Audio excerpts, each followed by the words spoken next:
grateful to be able to be alive today. I believe you are as well.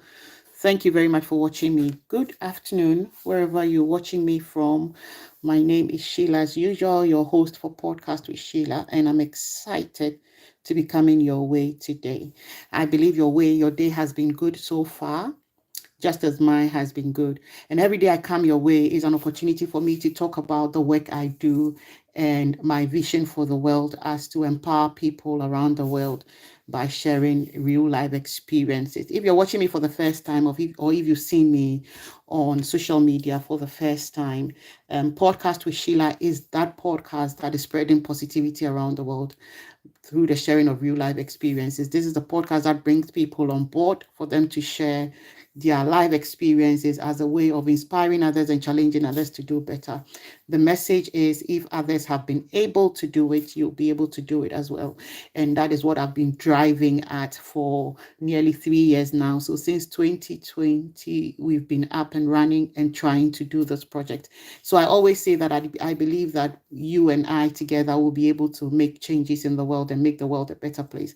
As usual, every time I come on live, I try to talk about the stories we've done in the past and also give you an update of the story to expect going forward. So I have taken 10 stories in the past and talked about it. Today, I'm going to talk about the next 10 stories from the bottom coming up. And on my list today, I'm discussing the story of Snowden McFall, who came on Podcast with Sheila to share with us her life experience. And I think on that episode, she had shared how she was able to claim her voice and make an impact in the world. So previously, Snowden couldn't use her voice. She didn't have a voice. She wasn't that kind of woman who had the courage enough to be able to make changes with her voice. So she had discovered the power of her voice. And for her at that time, she's been able to make changes through her voice, impacted the world, empowered women, and she's currently doing much, much more. Then I think we had gone on to host another lady, a lovely, lovely lady by the name Nicole Jensen. I think Nicole had also come on board to share with us life challenges growing up as she had battled with health at some point. Dealt with relationship loss and betrayal. She had talked about her divorce, how painful it was, but how she was able to grow out of it. I think she had also emphasized the fact that sometimes as human beings, we go through challenges in life just to make us better. And I think we all came to a conclusion that sometimes some of these difficult parts prepare us for a bigger journey or a bigger project in the future that we don't see when we're going through those challenges, but it's until when we've gotten to that point, and then when we cast back our minds to look at the reason why or at the benefits of going through some of the things we've gone through the past, and then we see that all of those coming together has actually helped us navigate our paths in the world. So basically, that was what we talked about on Nicole's episode. I think there was more said on that, which I think you should check. If you ask me, it will be great for you to watch those stories as well and take your own advice or whatever from it. I think that would be best for you to watch. Then we had gone on to interview another gentleman who had used hip hop to teach people or to make teaching easier for most students at school. So for him, I think he uses hip hop for children who really don't want to be in school. He uses hip hop as a way to make them learn easier. And that was for him as well. I think he's doing a brilliant, brilliant job. I remember supporting him by buying 3 of his t-shirts that he's using to raise funds for the project. He supports children who have been in prison, and he helps bring them back into the school system, and he also helps prevent children from going into the prison. And through hip hop, he's done that. So through music, he's doing that. And I think that's a brilliant project as well. Then we had gone on to interview a pastor who, by the name Pastor George Hodges, I believe, and pastor was abused at a very young age 4, by his uncle. So that's his mom's brother. And I think the man had denied it. For him, he was never able to voice that out until later, when he had grown of age. But he had said that tragedy actually affected him growing up. So it landed him into a lot of troubles because he didn't find himself back then. He had gone into prison, come out of prison. He was charged for a murder case, which wasn't him, and a lot of things. But I think on all of that, the take home also was that sometimes God takes us through these difficult parts to get our attention, to shape us, to train us, and bring us out the way He wants us to, so that He'll be able to use us for His cause. Basically, I think we had also drawn a conclusion on it like that, and I totally believed all of those conclusions we drawn because they were so powerful and they really, really make sense. And I think you'd have to watch that as well, because when he had come out of prison, he did marvelous things.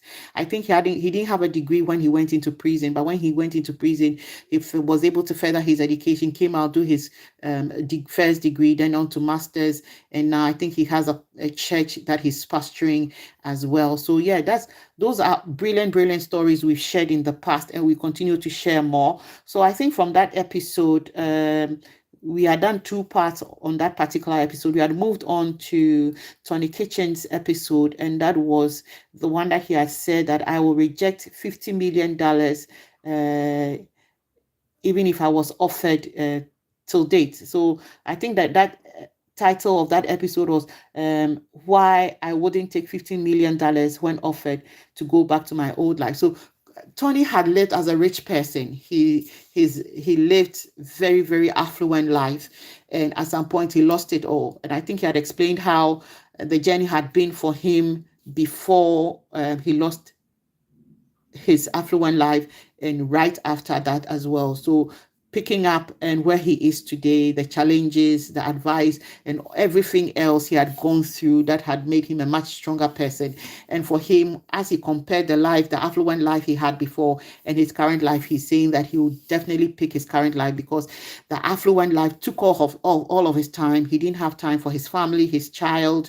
He didn't even know much about his child. But when he lost that kind of life, it gave him a moment to sit down, reflect, and get to know the things that are going on around him in his immediate family, get to know them properly, and a number of things that he said he would never give up for any amount of money that is being offered to him to go back to that kind of life. And I think that these are stories, these are real stories. These are stories that have been left by people, and they are telling us all the experiences and then some of the things we should take away with us as we live our lives. So I believe these are very, very impactful stories you should listen to. Then we had gone on to I think we had gone on to the lady who had shared with us how her boarding life, going to school in a boarding school, really, really shaped her going forward. She was born in Nigeria, now living in the United States with her family. How life in general has dealt with her, looking at both worlds, how life has dealt with her, her growth, and all of those challenges that she's had to deal with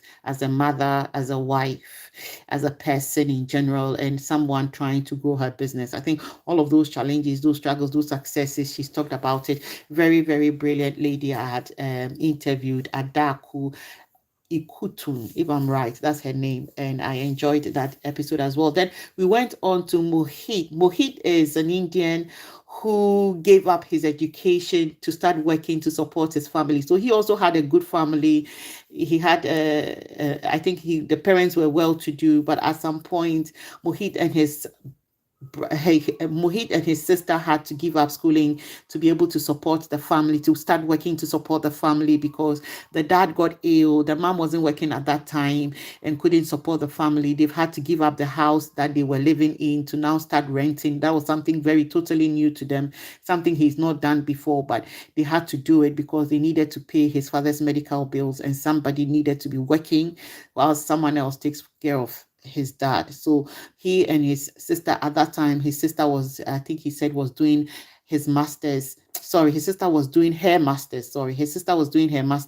And he was also in school at that time, but he decided to drop out of school, allow the sister to carry on, and then he started working to support the family. Currently, whatever business they started is growing, is making a lot of money, and together he and his sister have been able to build a house for the parents, and they gave it as a gift to the mom. I thought this was really commendable when you have children and you see that the children have been brought up so well, such that they are focused, they are positive minded children, making changes and impacting the world, such that they even have their mind on trying to do something good for their parents as a way of appreciating them. I think that is really, really good. There was a lot to take away on that particular episode, and I'll be happy for you to have a look at that. Then we went to determination, passion, lack.